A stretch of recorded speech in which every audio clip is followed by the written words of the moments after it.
Welcome to our class on Ecclesiastes. This is our fourth class that we've had. This particular class was taught on Tuesday, 21st of April for the British Bible School in a Zoom class setting.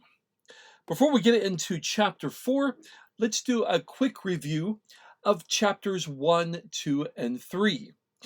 We saw that in chapter 1, and we see this going on throughout each chapter. It's sort of a theme that runs throughout this book. The teacher, Solomon, looking at life, and his conclusion is meaningless, meaningless, utterly meaningless. Everything is meaningless. In this book, we find Solomon is searching for a meaning in life, and he has a number of case studies that he's examining to see if these are what makes life worth living. In chapter 2, we have the first of these case studies. He examined pleasure, he examined human achievement, and his conclusion to both is that they are meaningless. And we have another phrase that comes in here as well. They're chasing the wind. You never can catch them. In chapter 3, we have the second case study, and that is that there's a time for everything. We see that in that first part of chapter 3. We also had this nice statement that God made everything beautiful in its time. And the chapter also ended with the need to be in fear of God. We also had the third case study at the end of chapter 3, which emphasized justice. And the conclusion was, well, God will judge everybody. So as we're working our way through Ecclesiastes, we're now looking at a consideration of toil and wealth, or work and wealth. And this is breaking down into this particular outline here. We looked at that there's a time for every purpose and work. Chapter 4, we're going to look at why and how we work. And then chapters 5 and 6 we'll cover in future weeks as well. So we look at why and how we work, how this breaks down in chapter 4. It breaks down into sort of three sections. First 6 verses we'll look at are going to talk about oppression and envy. And his conclusion is that's meaningless. That shouldn't surprise us by this point. Secondly, he's going to look at being alone and has some interesting observations about that. But of course, it is meaningless. Then the last few verses, he looks at popularity and discovers that it too is meaningless. So, chapter 4, why and how we work. And we'll begin by looking at the first 6 verses. Oppression and envy. I'll be reading the text to you from the New International Version. Again, I looked and saw all the oppression that was taking place under the sun. I saw the tears of the oppressed, and they have no comforter. Power was on the side of their oppressors, and they have no comforter. And I declared that the dead who had already died are happier than the living who are still alive. But better than both is the one who has never been born, who has not seen the evil that is done under the sun. And I saw that all toil and all achievement spring from one person's envy of another. This too is meaningless, a chasing after the wind. Fools fold their hands and ruin themselves. Better one handful with tranquility than 2 handfuls with toil and chasing after the wind. New Time in the Tyndale commentary on Ecclesiastes introduces the chapter in this way. He wrote, chapter 4 is another exploration of life under the sun. And while chapter 1 was an observation of the cosmos, chapter 2 a self-observation, and chapter 3 another cosmos observation, it seems that chapter 4 presents a series of shorter observations of mundane aspects of life. So that's what we're going to be looking at. So he's continuing to discuss aspects of life and work. As we get into this first part, these first 6 verses, he really introduced that subject at the end of chapter 3. In chapter 3, verse 16, he said, "And I saw something else under the sun. In the place of judgment, wickedness was there. In the place of justice, wickedness was there." This time, as he gets into chapter 4, of course, keeping in mind, it does not seem that he originally wrote this in chapters, so this would have been a continuing discussion. This time, he's going to look at it, though, from the standpoint, in these first 6 verses, of oppression, and I think we could describe it as envy. Derek Kidner wrote that the passage is as brief as it is painful. For there is no way of ending. For if there is no way of ending these things, as indeed there is none in this present age, there is little to add to the bitter facts of verse 1, beyond the lament of verses 2 and 3. Yes, he's going to observe something, and there's nothing we can really do about it. Heim refers to this, by the way, as the 4th case study.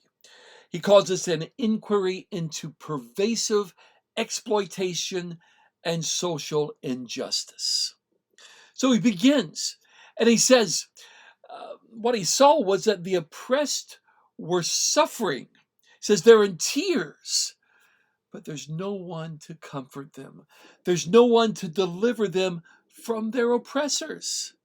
He's deeply concerned. He's morally outraged that this is allowed to continue.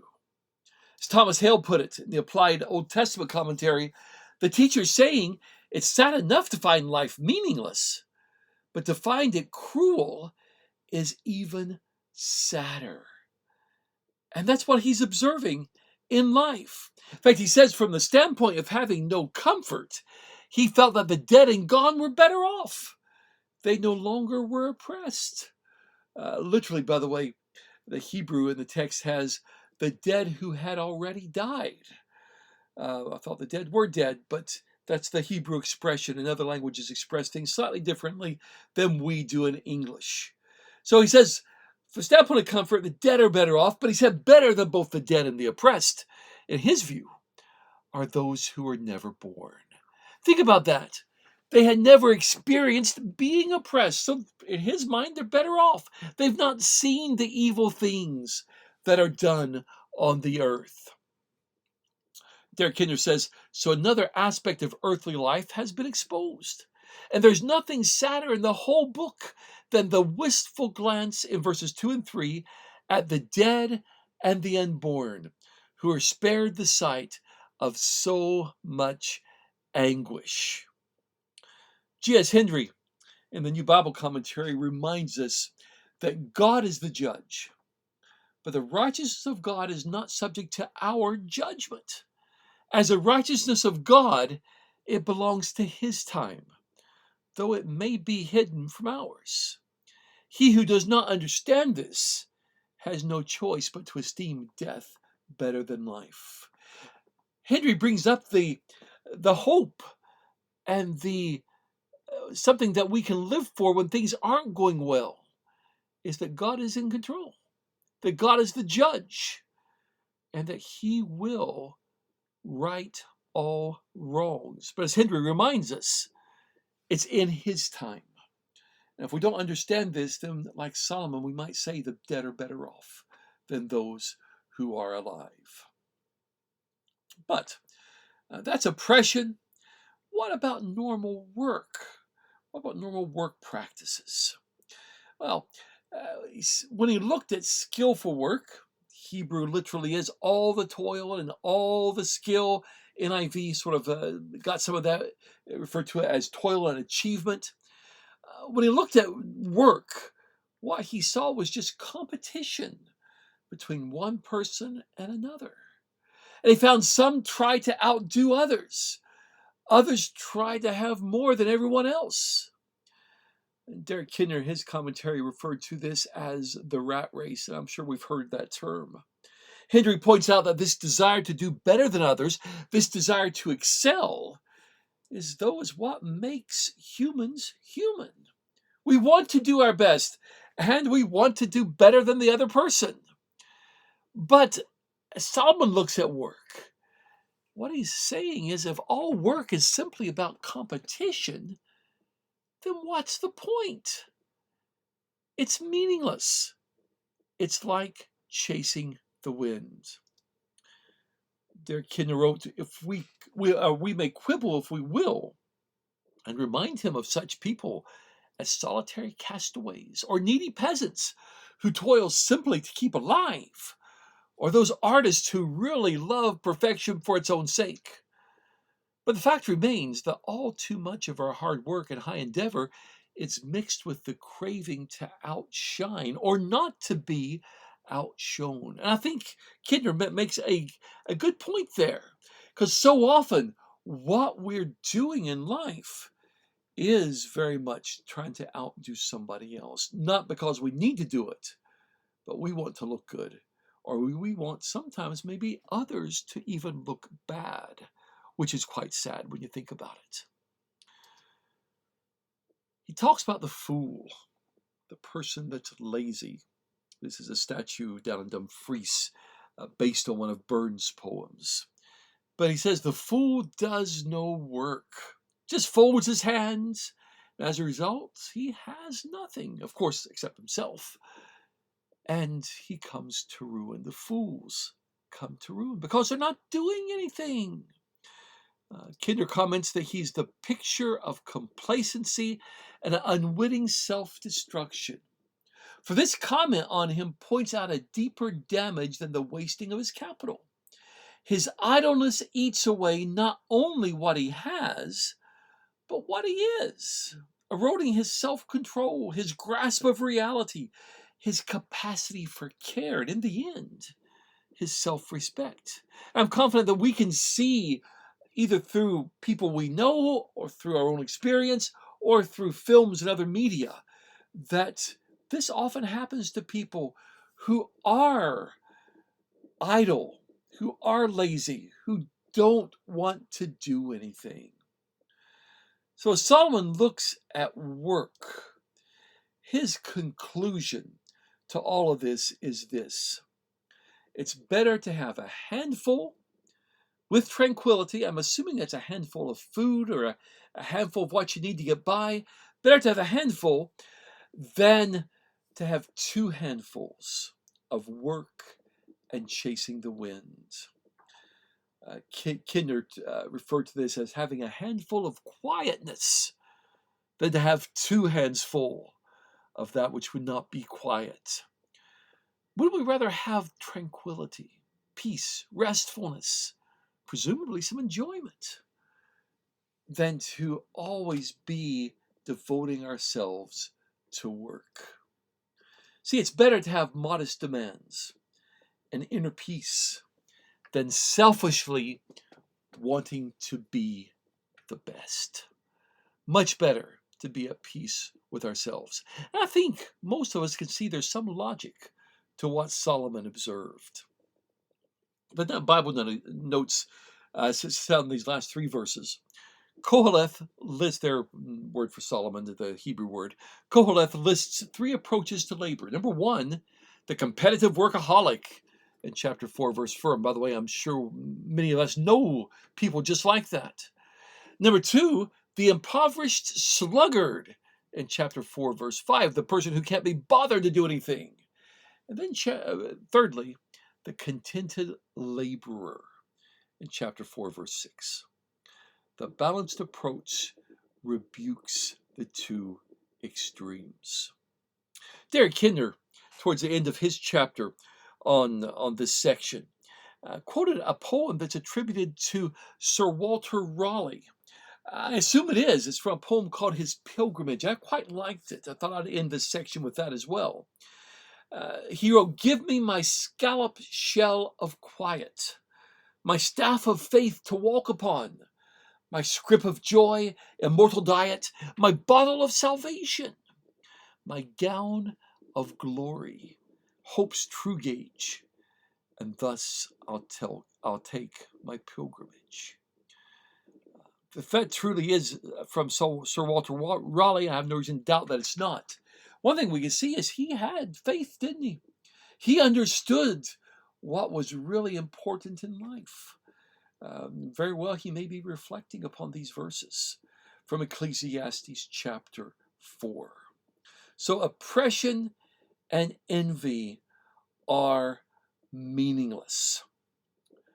If you were to have questions, by the way, feel free to email those in to me at jdg@britishbibleschool.com. Moving on to the next section, loneliness, being alone. Of course, his conclusion is this too is meaningless. Verses 7 down to 12. Again, I saw something meaningless under the sun. There was a man all alone. He had neither son nor brother. There was no end to his toil, yet his eyes were not content with his wealth. For who am I toiling? He asked. And why am I depriving myself of enjoyment? This too is meaningless, a miserable business.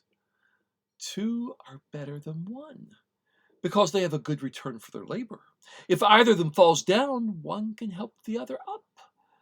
But pity anyone who has no one to help them up. Also, if two lie down together, they will keep warm.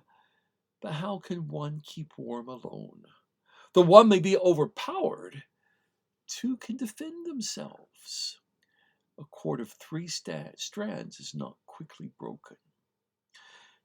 Being alone, isolation, recording this during the current lockdown in Great Britain, we can relate to some of this. Now, sometimes we like to be alone, and sometimes, though, that loneliness gets to be a bit awkward, a bit where you're just longing to be with somebody else. The picture, by the way, is my dad walking on the beach by himself, and I thought that does well illustrate somebody being alone. Although I have a feeling that he was enjoying some solitude at that point.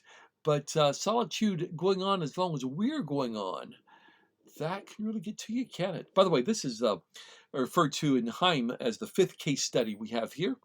And he calls this on loneliness despite success, because we see both of those in these verses. So, as far as work goes, Solomon observed something else that was meaningless. Someone who was all alone. And the idea seems to be here, he has no family, he's got no children, he's got no siblings.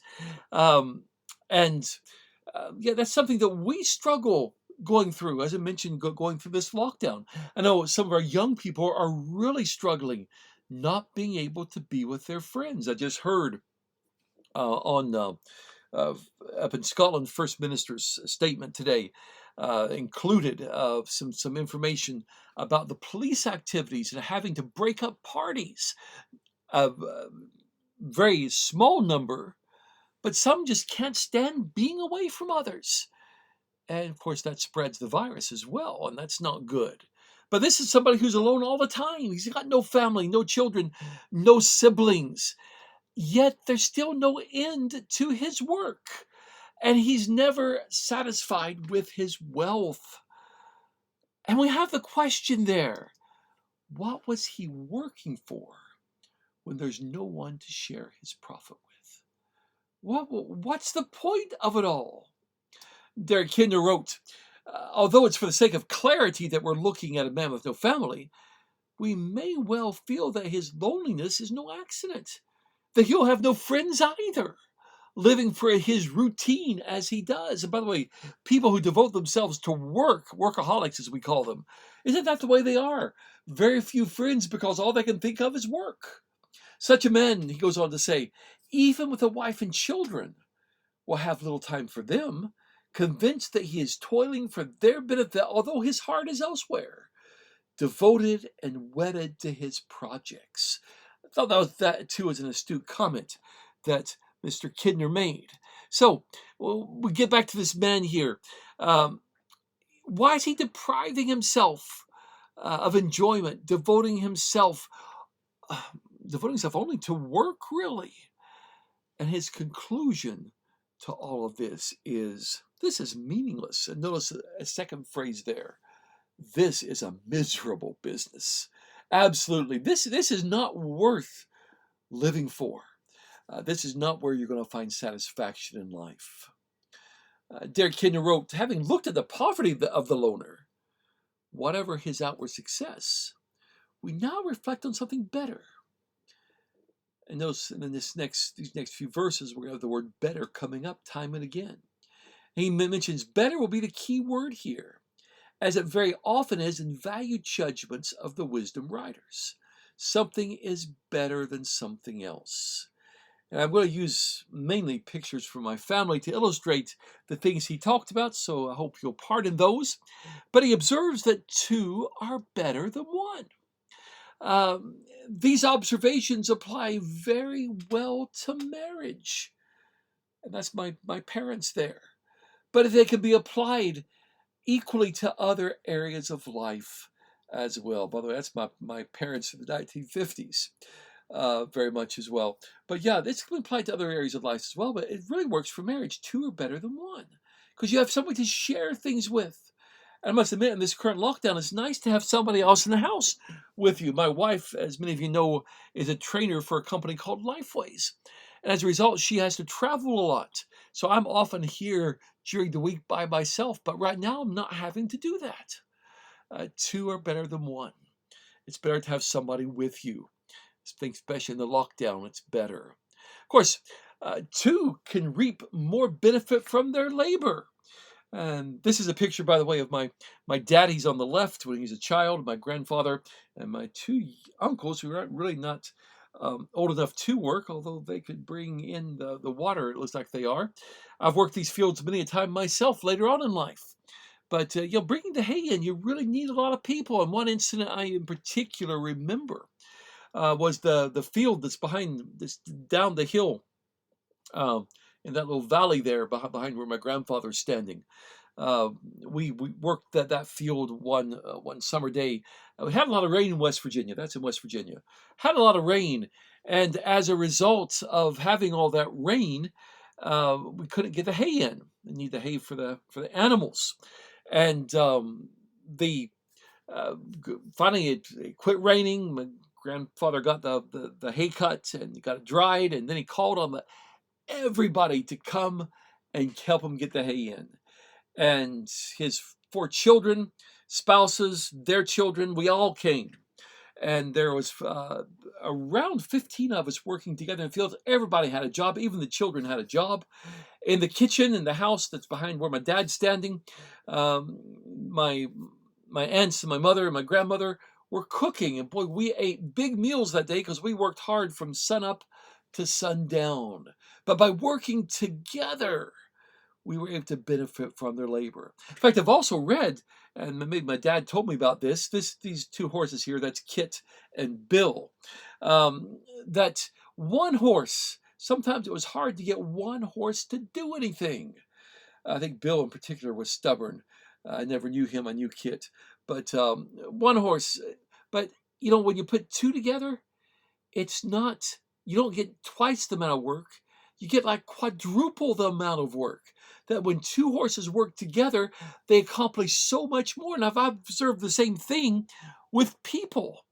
That one person may be able to do X amount, but you put 2 together, you end up doing more than double that same amount. Solomon's observation is correct, isn't it?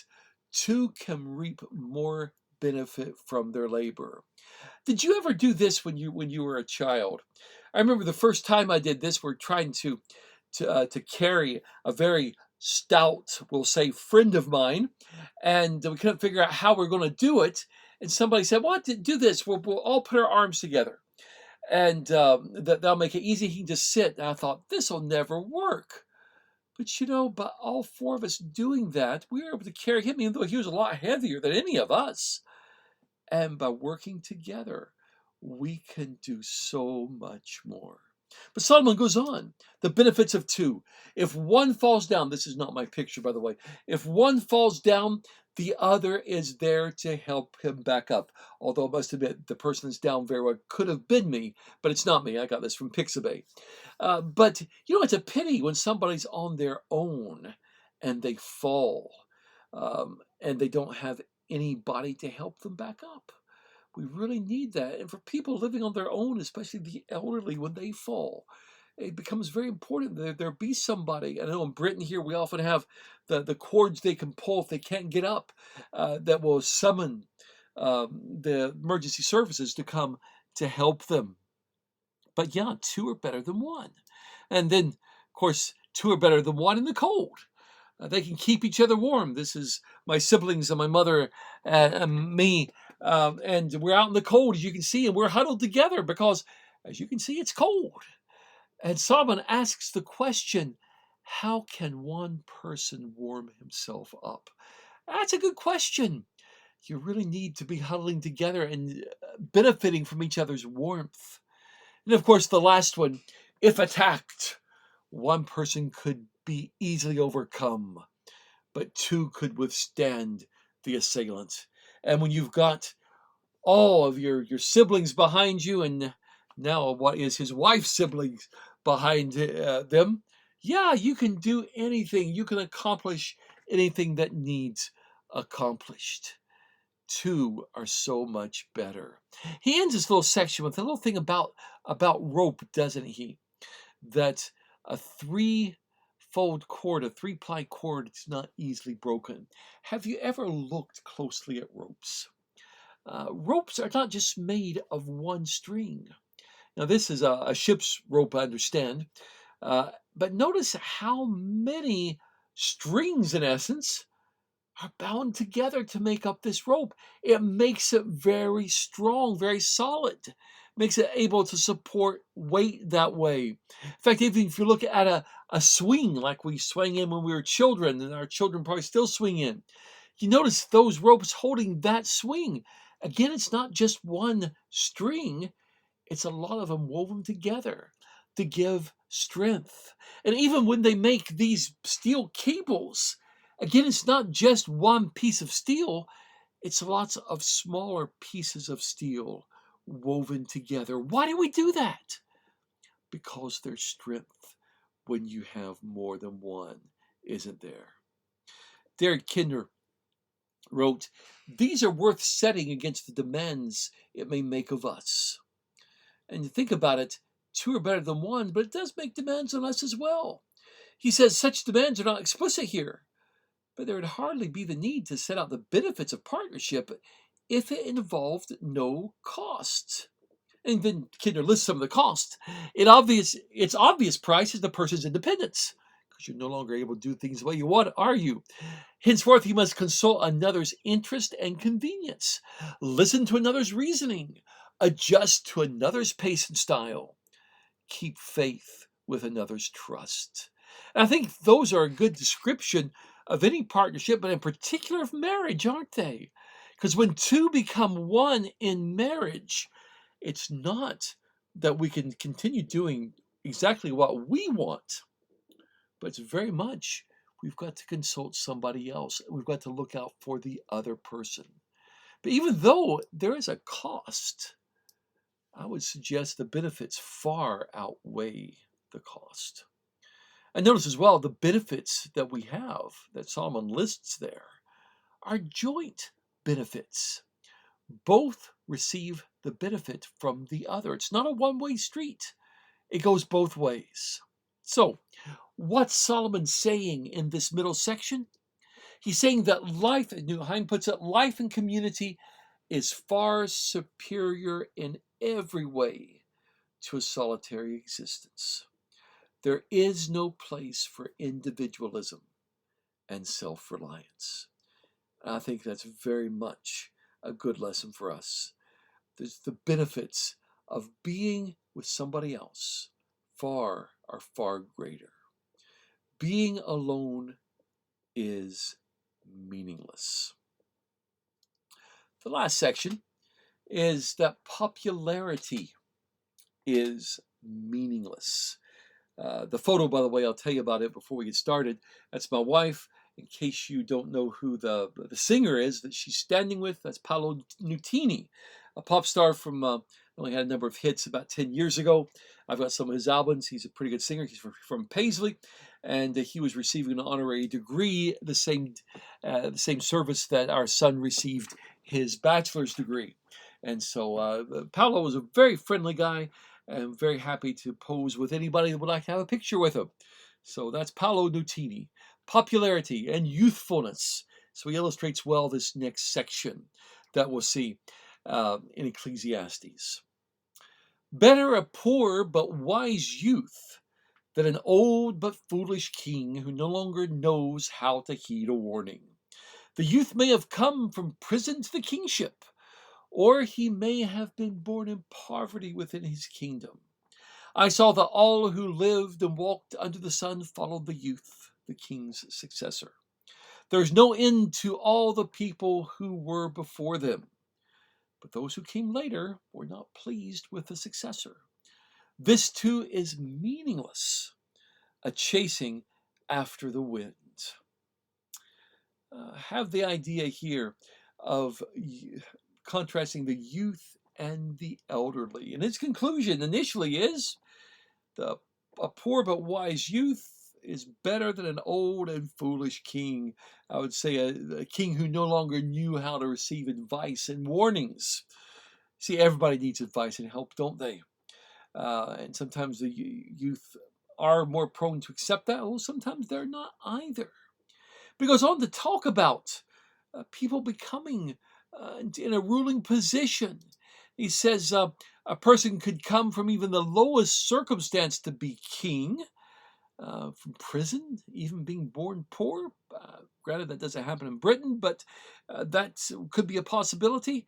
But of course, he notices that's not going to last forever. There's going to be somebody to rise up to succeed him. Now, initially, a young person takes up the reign, takes up the position of authority. People will initially like the new person. They'll flock to him, especially if it's a youthful successor. Oh, it's about time we got somebody new. But of course, later they won't be so pleased, will they? Because everything gets old. And future generations won't be pleased with the person as he grows older, even though formerly they did love him. And of course, he would eventually go the way of the old king. That's the way of life, isn't it? That's the way things happen. Thomas Hale wrote, "The teacher's implication is that the young king that gradually became like the foolish old king he replaced.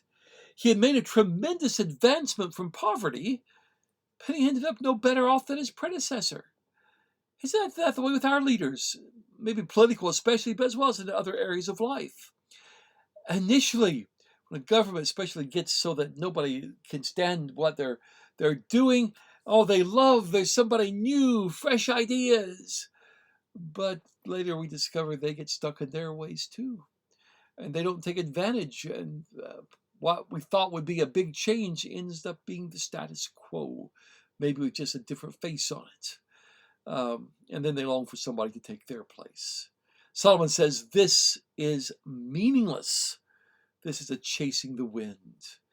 There must be something more to life than this. G.S. Hendry wrote, of all the glittering prizes life holds out, surely the vainest is popularity. The promise of youth is always preferred to the petrification of age, as witness the studied illusion of perennial youth in contemporary fashion. But youth inevitably becomes age, and then it must endure the pain of seeing the fickle fancy of the mob turn elsewhere. He wrote that, by the way, notice that almost 70 years ago. But has anything really changed? The promise of youth still is preferred, isn't it? And of course, inevitably becomes the age, that they become the older ones.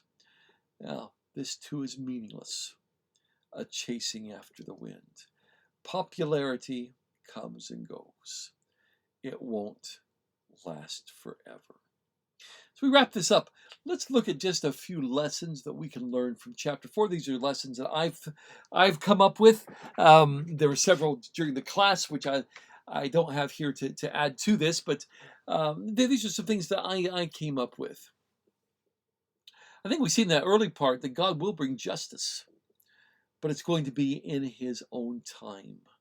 I think we need to learn that, because sometimes we want things to happen yesterday, realizing that God does things at the right time. Second lesson, I think we can see the need for a balance between work and rest. I think it came out in chapter 3. I think it comes out here in chapter 4 as well. All work doesn't do us any good, but all rest doesn't either. We've got the sluggard, the lazy person. And so need to have that healthy balance between the two. Derek Kinder wrote about that. He said, this picture of lonely, pointless busyness, equally with that of jealous rivalry, checks any excessive claims we might wish to make for the blessings of hard work. Sometimes we extol hard work as that's it. But it's really got to have that check and balance, doesn't it? It's got to be this balance between work and rest. A third lesson I think we can learn is that it's good to have people to help us. I think we see that from the middle section. Two are better than one. We also see in this section that, maybe especially from the last part there, wise people learn to accept advice.